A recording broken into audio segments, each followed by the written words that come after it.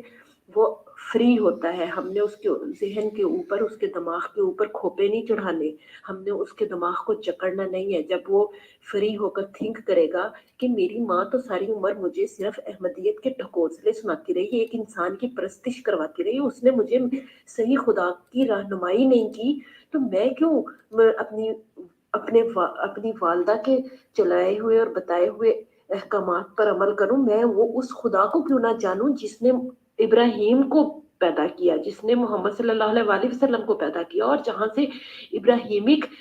مذہب شروع ہوا، میں اس تھنکنگ کو کیوں نہیں پرموٹ کرتا؟ ہمارے بچے اس تھنکنگ کو پرموٹ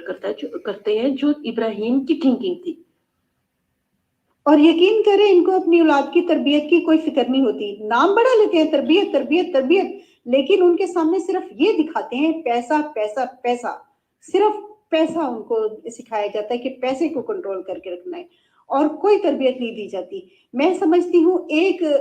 ماں جو اپنی اولاد کی تربیت کرتی ہے وہ یہ ہے کہ آپ اپنے بچے کو اچھا برا سکھاؤ، اور دوسروں کے ساتھ تمیز سے بات کرنا سکھاؤ، دوسرے کی ہمدردی سکھاؤ، اور الحمدللہ میں آج ساری دنیا کے سامنے کہہ رہی ہوں الحمدللہ کہ میں اپنے بچوں کی تربیت میں بہت کامیاب ہوں، میرے بچے بہت اچھے ہیں، میں ساری دنیا کو یہ بتا رہی ہوں۔ وہاں پر پھر میرا خدا بھی فیل ہو جاتا ہے، میری مامتا بھی فیل ہوتی ہے، کیونکہ اس احمدیت کے جو جتنے بھی جال ہیں، جنہوں نے مجھے میری زبان بند کی ہوئی تھی، جنہوں نے میرا دماغ بند کیا ہوا تھا، میری مامتا میری محبت کو بند کیا ہوا تھا، جس کی وجہ سے میں کچھ اپنے بچے کو ایکسپلین نہیں کر سکتی تھی۔ میں یہاں پر خلیفہ وقت اور چندوں کے علاوہ اپنے بچوں کو کچھ پڑھا نہیں سکتی۔ میں یہاں پر اپنے مذہب کو، اسلام کے بارے میں کچھ نہیں بتا سکتی. میں 700 احکامات میں نے کیا بتانے ہیں اپنے بچوں کو. مجھے تو یہاں پر 700 جو وہ ہے مالی مدد کے طریقے جو ان سے ہیں، چندوں کے نام ہیں، وہی نہیں ابھی سکھائے گئے. قصیدہ یاد کرو، اجتماع پر جاؤ، یہ والا طریقہ، یہ آج تمہارا حضور کا خطبہ لکھو، آج مینا بازار ہے، آج اجتماع ہے، آج جلسہ ہے، آج سنڈے سکول ہے، آج سمر سکول ہے، آج وہ ناصرات کی کلاس ہے، آج لجنہ کی کلاس ہے، آج وہ جو پتہ نہیں کہ حضور نے کہاں پر کیا بکواس کی تھی، جس کے اوپر آپ نے نوٹس بنا کر دنیا کو بتانا ہے کہ ہمارے حضور وہاں پر پگڑ پہن کے، ان کو اتنا بڑا پروٹوکول دیا اور وہ وہاں پر گئے تھے، پتہ نہیں کس ملک کے پریزیڈنٹ کے ساتھ بیٹھ کر انہوں نے تصویریں کھنچائی تھی، تو اس کی تصویریں دنیا کو بتاؤ. یہ چیزیں میں بتا کر آج ایک آرٹیفیشل ممتا کی صورت میں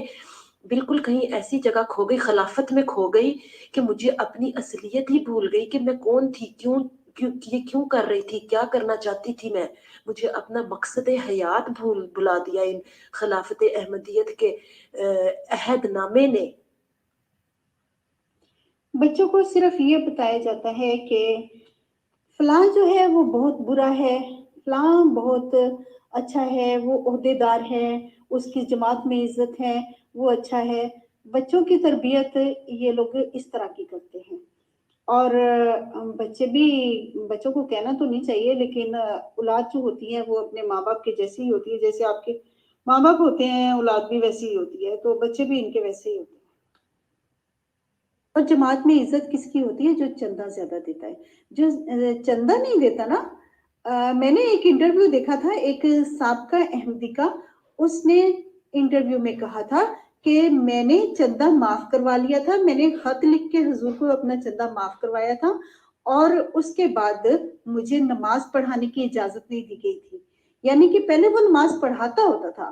امامت کرواتا ہوتا تھا، لیکن جب اس کا چندہ معاف ہو گیا تو اس نے نوٹ کیا کہ اس کو نماز نہیں پڑھانے دیا جاتا. اور بعد میں اسے پتہ چلا کہ یہ اس لیے کہ اس نے چندہ دینا بند کر دیا ہوا ہے، یعنی کہ چندہ معاف کرا لیا ہوا ہے، اس لیے اس کو نماز پڑھانے کی اجازت نہیں ہے. یہ ہے عزت، اس کو کہتے ہیں یہ لوگ عزت. آج میرے بچے مجھے بتا رہے ہیں کہ ماما انسانیت یہ تھی. ماما انسان جو ہے وہ غلطی کرتا ہے، اور اس کے بعد غلطی کرنے کے بعد اپنی اس غلطی سے اگر باز آ جائے تو بس استغفار کر لے اور وہ سیدھے راستے پر چل جائے، تو یہ بھی انسانیت ہے. اور آپ اگر کوئی دوسرا جو اس کے پیرنٹس اس کو معاف کر دیں اور وہ پھر اپنی سیدھی راستے پر چلنا شروع کر دے، اسے انسانیت کہتے ہیں، اسے صلہ رحمی کہتے ہیں. کہ ہم آپس میں اکٹھے جو کسی پوائنٹ پر ہم ایک دوسرے سے اختلاف کر گئے تھے، لیکن آج ہم ایک گھر میں بیٹھے ہیں، ایک دوسرے سے پیار اور محبت کی بات کر رہے ہیں، پڑھ رہے ہیں، فائنینشلی اسٹرانگ ہے، ایک شیلٹر ہے ہمارے سر پر. اللہ تعالیٰ نے ہمیں وہ ساری نعمتیں عطا کی. اللہ تعالیٰ کے وجود کا ہمیں پتہ ہے کہ وہ ہمیں کھلاتا پلاتا اور ہماری مشکل آسان کرتا ہے. وہ ہمارے اوپر وہ حالات ایسے پیدا بھی کر دیتا ہے جس کی بات ہم جب اس میں سے کامیاب گزرتے ہیں اور اس کے احکامات کو پڑھتے ہوئے ہم جب ادھر سے نکل جاتے ہیں اور پھر ایک کامیاب زندگی گزارتے ہیں، بجائے رونے دھونے کے اور یہ کہنے کے کہ مجھے کوئی بلا نہیں رہا، میرا رشتے کٹ گئے، میرے عزیز رشتے دار مجھ سے دور ہو گئے، میرا دماغ خراب ہو گیا، میں اب جاب نہیں کر سکتی، میری صحت نہیں رہی. یہ ہم نے اپنے اوپر خود یہ چڑھائے ہوئے ہیں، خول چڑھائے ہوئے ہیں. ہم اپنے آپ کو ایک سائیکولوجیکل بیماری کے اندر ہو جاتے ہیں کہ جیسے رشتے دار ختم ہوئے، حضور پیچھے ہوئے، تو ہم ٹوٹ کے رہ گئے اور ہمارے جذبات اتنا ہمارا ٹوٹ گئے، ہمارا نروس بریک ڈاؤن ہوا کہ ہمارے اندر اب ہمت نہیں ہے کہ اب ہم دنیا کا مقابلہ کر سکیں. تو ہم صحت کے لحاظ سے بھی گرتے گئے اور انٹل کہ ہم قبر میں چلے گئے. لیکن یہ وہ زندگی نہیں ہے. اصل زندگی یہ ہے کہ اللہ تعالیٰ کے دیے ہوئے امتحانات میں سے ہم کامیاب نکلیں، اس کے بعد کامیاب زندگی گزاریں، ہنسی خوشی زندگی گزاریں جس طرح آج میں گزار رہی ہوں، اور قطع رحمی سے ڈرے نہیں. بلکہ جب جب آپ کے رشتے دار آپ کو کاٹیں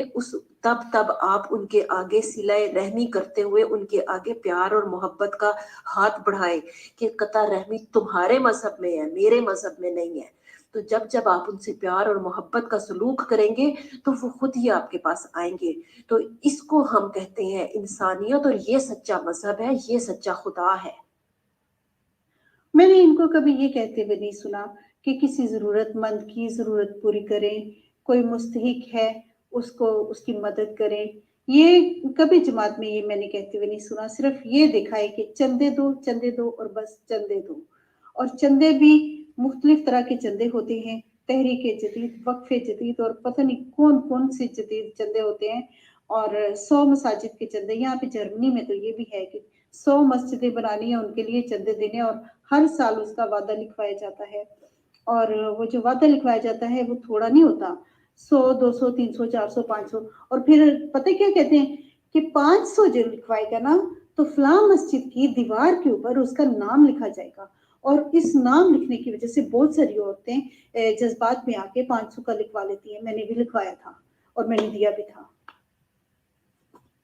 آج خلافت احمدیہ کو آپ دیکھیں کہ ندا ان کی اپنے خاندان کی بچی تھی، انہوں نے عورتوں کے ساتھ کیا سلوک کیا کہ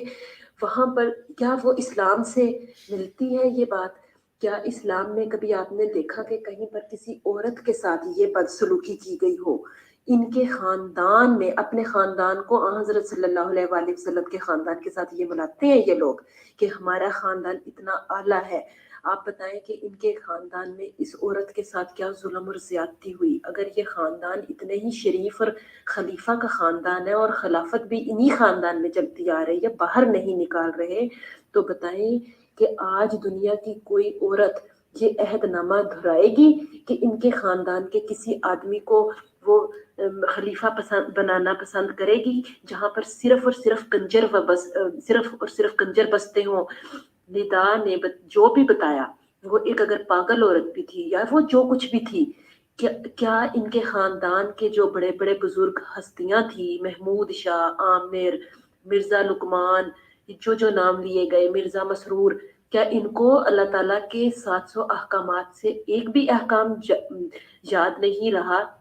کہ اگر پاگل عورت آپ کے دروازے پر آ جاتی ہے، ننگی بھی آ جائے اگر، تو اس کے ساتھ یہ سلوک کرو کہ وہ مجبور ہو کر جائے اور جا کر اپنی عزت کا جنازہ اٹھا کر لے کے جائے اور اس کو دوسرے ملک جا کر وہاں سے وہ اپنے حقوق مانگے کہ یہ میرے حق ہے اور میرے ساتھ یہ ضلالت ہوئی، کنجر خانہ ہوا میرے ساتھ۔ تو یہاں سے ہی پتہ لگتا ہے کہ عورت اگر پاگل تھی تو وہی گئی واپس اور اسی نے جا کر سب کو بتایا کہ میں پاگل تھی اور مجھے یہ انہوں نے میرے ساتھ سلوک کیا۔ اور یہ جو خلیفے تھے انہوں نے اس پاگل عورت کو دیکھا کہ اللہ تعالیٰ کی وہی الہی باتیں ہی اس کے اوپر ٹوٹ پڑے، اس کے اوپر انہوں نے اپنے ہوس کا نشانہ بنایا۔ ان کو یہ چیز یاد ہی نہیں رہی کہ اللہ تعالیٰ نے عورتوں کے کیا حقوق رکھے ہیں، ان کو یہ چیز پتہ ہی نہیں لگا کہ آپ تو مستقبل کے خلیفہ ہو، آپ لوگوں کے اوپر تو ساری احمدیت دیکھ رہی ہے آپ کو کہ آپ نے آگے کیا کام کرنے ہیں۔ آپ نے اللہ تعالیٰ کی کوئی وحی آپ پہ کام نہیں کی، کوئی اللہ تعالیٰ کی طرف سے نشاندہی نہیں ہوئی کہ پردہ ڈال دیتا اللہ تعالیٰ آپ کے کرتوتوں پر۔ نہیں، وہ تو ایسے پھر ایک نہیں نکلے، پھر تو اس طریقے سے اندر سے آپ میں سے خانہ کعبہ جو ربوہ جس کو کہتے ہو، جس کو خانہ کعبہ سے ملاتے ہو، اس میں سے پھر لونڈے بازیوں کی پھر وہ طویل داستان نکلی، عورتوں کی کے ساتھ جو تھی بدسلوکی اور زیادتی، اس کی داستانیں نکل رہی ہیں۔ اور اب سب ہمارے عزیز رشتہ دار ہی نہیں، ہمارے جاننے والے بھی روز ایک نئی جون سی ہے داستان سوشل میڈیا پر لوڈ کرتے ہیں، جس سے پتہ چلتا ہے کہ یہاں پر تو کیا کیا گل کھلائے جا رہے ہیں۔ اللہ تعالیٰ سے وحی الہی پا کر یہ لوگ یہاں پر عورتوں اور بچوں کو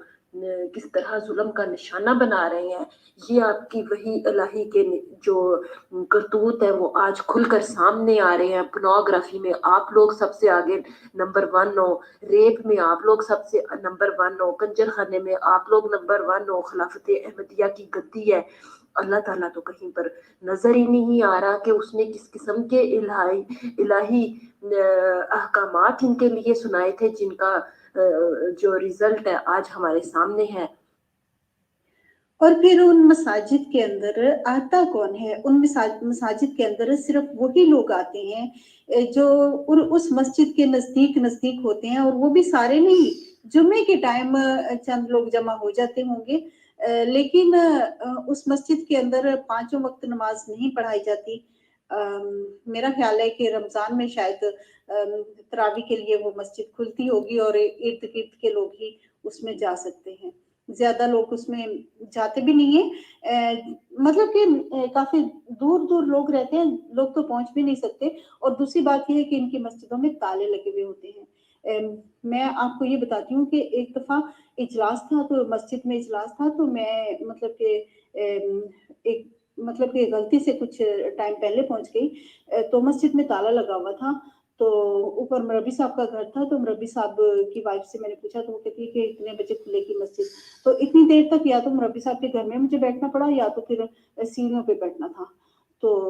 بہرحال اس طرح تو ہے، مسجد بند پڑی ہوتی ہے، اور مسجدوں کے لیے اتنے چندے لیتے ہیں، اور وہ یہ حال ہے مسجدوں۔ لیکن جب میں نے جماعت چھوڑی تو میں نے بیت کا خیال کیا، نہ ہی میں نے ان کے عہد ناموں کا خیال کیا کہ میں نے عہد لیے ہوئے ہیں۔ میں نے سب کچھ چھوڑ کے توڑ تاڑ کے پیچھے پھینک دیا۔ اب مجھے نہیں پتا کہ میں نے صحیح کیا کہ غلط کیا، لیکن بہرحال الحمدللہ کہ میں مسلمان ہوں، اور میں سمجھتی ہوں کہ میں نے ٹھیک کیا۔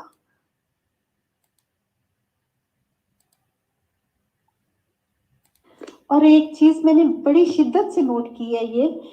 کہ جب آپ کے بچوں کے رشتے ہونے ہوتے ہیں نا، پتہ نہیں یہ موقع ہے یہ بات کرنے کا کہ نہیں، لیکن میں نے محسوس کیا، تو میں سمجھتی ہوں کہ مجھے یہ کر دینی چاہیے بات۔ وہ یہ ہے کہ جب آپ کے بچوں کے رشتے ہونے لگتے ہیں تو یہ لوگ دیکھتے ہیں کہ جہاں پہ آپ رشتہ کریں کسی عہدیدار کا بچہ ہو، یا پھر وہ خود بھی کوئی کسی عہدے پہ فائز ہو، تو اس کو پھر سمجھا جاتا ہے کہ یہ اچھے لوگ ہیں اور یہ اچھا بچہ ہے۔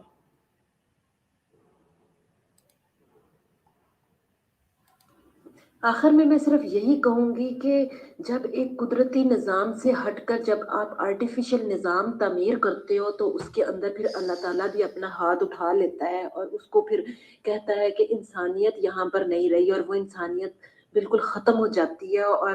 آہستہ آہستہ وہ لوگوں کے لیے ایک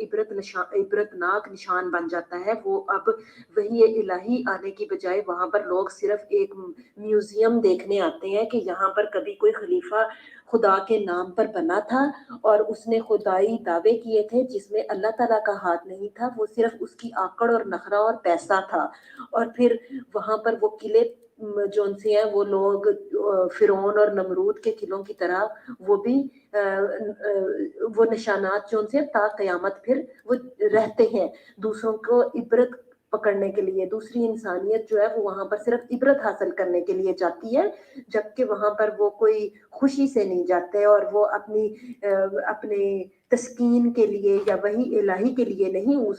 اس شہر کی طرف اپنا منہ کرتے، وہ صرف اور صرف وہاں پر عبرت حاصل کرنے کے لیے ان کا جو آرٹیفیشل نظام تھا، جو انہوں نے بنانے کی کوشش کی اللہ تعالیٰ کے نظام کو توڑ کر، تو اس کا عبرتناک انجام دیکھنے کے لیے وہاں پر لوگ جاتے ہیں، اور وہ صرف ایک وزٹنگ پوائنٹ بن کے رہ جاتا ہے، جبکہ وہاں پر کوئی انسانی زندگی کی روح نہیں ہوتی وہاں پر۔ اور یہی حال اب ربوہ اور قادیان کا رہے گا۔ جی، ایک بہت اہم بات اس کے اندر رہ گئی ہے، وہ یہ ہے کہ وصیت کے چندے جن لوگوں نے وصیت کی ہوئی ہوتی ہے، اور جب وہ فوت ہو جاتے ہیں تو وصیت کا یہ ہوتا ہے کہ آپ کو اپنی زندگی میں 1/10 حصہ چندے کا لازمی دینا ہوتا ہے۔ جتنی آپ کی کمائی ہے یا جتنا آپ کے پاس پیسہ ہے، آپ نے وہ 1/10 حصہ لازمی دینا ہوتا ہے۔ تو اگر آپ کے پاس ایک مثال کے طور پہ آپ جب فوت ہوتے ہیں، آپ کے پاس ایک کوٹھی ہے آپ اپنے نام پہ، وہ آپ نے چھوڑی ہے اپنی اولاد کے لیے، تو آپ کو وہ اس وقت تک دفن نہیں ہونے دیں گے جب تک کہ اس کا 8واں یا 10واں حصہ جتنا بھی وصیت کا بنتا ہے وہ ان کو نہ دے دیا جائے۔ اس کے لیے بعض لوگوں کو وہ جائیداد فروخت کرنی پڑتی ہے فوری طور پہ، اور مردے کو جو ہے امانتاً دفن کیا جاتا ہے، اس سے پہلے کہ مطلب چندہ جب تک پورا نہیں ہوتا اس کو امانتاً دفن کیا جاتا ہے، اور جب چندہ پورا ہوتا ہے، جب وہ جائیداد کا حصہ ان کو مل جاتا ہے 8واں یا 10واں، تو پھر وہ اس کو دفنایا جاتا ہے۔ یہ بات بھی میں نے بچپن سے سنی ہوئی ہے کہ اس طرح سے یہ ہوتا ہے۔ اور یہ بھی دیکھا گیا ہے کہ جب بھی کسی کا حضور یا خلیفہ جنازہ پڑھاتا ہے تو ہمیشہ صرف اس کا جماعت کے ساتھ لگاؤ دیکھا جاتا ہے، اس کا اللہ تعالیٰ کے ساتھ لگاؤ بالکل نہیں دیکھا جاتا کہ اس نے اللہ تعالیٰ کے حکم کے مطابق کیا کیا اپنی ذمہ داریاں نبھائی، نہیں، کہیں پر نہیں دیکھا گیا۔ ہمیشہ اس شخص کا دیکھا جائے گا کہ اس نے جماعت کی خاطر کتنی مسجدیں بنائیں، اس نے چندہ دیا، وہ موسی تھا، وہ وقف نو تھا، وقف جدید، تحریک جدید اور جلسے اجلاس میں کتنا پابند تھا، اور حضور کے کہنے پر کس طرح باتیں مطلب کہ ان کی جی حضوری کرتا تھا۔ آپ دیکھیں گے کہ دنیاوی لحاظ سے، یعنی کہ اس جو اللہ تعالیٰ نے دنیا میں رہنے کے حقوق بتائے ہیں اس میں وہ زیرو اور فیل تھا۔ اس نے ایک کام ویسا نہیں کیا کہ اس نے دنیا کے لحاظ سے کوئی کام نہیں کیا ہوتا کہ جس سے اس کا کوئی ہم اپنے اولاد کو اگزامپل دے سکیں کہ حضور نے کیوں اس کا جنازہ پڑھایا۔ تو انتہائی شرمندہ ہونے کا مقام ہوتا ہے اس وقت جب حضور جنازہ کسی انسان کا پڑھا رہے ہوتے ہیں اور منافقت کر رہے ہوتے ہیں، اور اسلام کے اصولوں کو چھوڑ کر اپنے اصولوں کو بتاتے ہیں کہ اس اصول کی بنا پر میں نے اس کا جنازہ پڑھایا، کیونکہ یہ میرا اتنا قریب تھا کہ اس نے میری خلافت کی گدی کو ایسے جپھا مارا ہوا تھا۔ تو یہاں پہ ایک کومنٹ ہے، یہ ستارہ نے لکھا ہے کہ عزت کی قربانی دینے کا عہد خدام کے عہد کا حصہ ہے۔ اب دیکھیں، خدام کے لیے عزت کی بھی قربانی مانگی جاتی ہے، تو اس کا مطلب ہے کہ خدام جو ہیں ان کی کوئی عزت نہیں ہے، وہ اپنی عزت بھی قربان کرتے ہیں۔ ان کی بہنیں، ان کی مائیں، ان کی بیٹیاں بھی ان کی عزت ہوتی ہیں، یعنی کہ ان سے وہ بھی قربانی مانگی جاتی ہے کہ آپ کی ماں بہن بیٹی کے ساتھ کچھ بھی ہو جائے آپ قربان کر دو۔ میرا آپ سے یہ سوال ہے کہ کیا حضور جس کا جنازہ پڑھائیں اس کا کوئی خاص فائدہ پہنچتا ہے اس کو یا اس کے رشتہ داروں کو؟ جی، آپ کا سوال بہت اچھا ہے، بہت زیادہ فائدہ پہنچتا ہے، اور ان کی جون سی پوری جماعت جون سی آؤ بھگت کرتی ہے اور ان کے آگے پیچھے پھرتی ہے، اور پھر ریفرنس کے طور پہ استعمال کیا جاتا ہے کہ یہ جون سا ہے، یہ وہ تھے جن کا حضور نے جنازہ پڑھایا تھا MTA پر، اور پھر لڑکیوں کے رشتے میں یہ ریفرنس استعمال کیا جاتا ہے، لڑکوں کے رشتوں میں یہ ریفرنس استعمال کیا جاتا ہے، ایک دوسرے کے ساتھ آپ جب مقابلہ بازی کرتے ہو تو اس میں یہ ریفرنس استعمال کیا جاتا ہے کہ یہ وہ فلانے حضور نے جو جنازہ پڑھایا تھا اس کے یہ پوتے ہیں، یہ پڑپوتے ہیں، اور اس طریقے سے وہ بابرکت وجود کہلاتے ہیں خلافت احمدیہ میں۔ اللہ تعالیٰ کے پاس جا کے بخشش کا سامان ہوئے یا نہ ہوئے، لیکن بہرحال جن کو عقل آ جاتی ہے وہ تو اس کی بخشش اس کو تو صاف کہتے ہیں کہ اے بندہ سی جن نے انہیں ریپ کیتے سی، جن نے انہیاں بڑھیاں ہنڈائیاں سی، تے جن نے یہ بیٹھ کے اس کے جنازے پہ باتیں ہو رہی ہوتی ہیں، او مائی گاڈ، ایدہ سی جنازہ پڑھ لیا غلطی نال حضور نو کسی نے جا کے اے بھی نہیں دسیا کہ ایدے پیچھے کرتوت کنے سی۔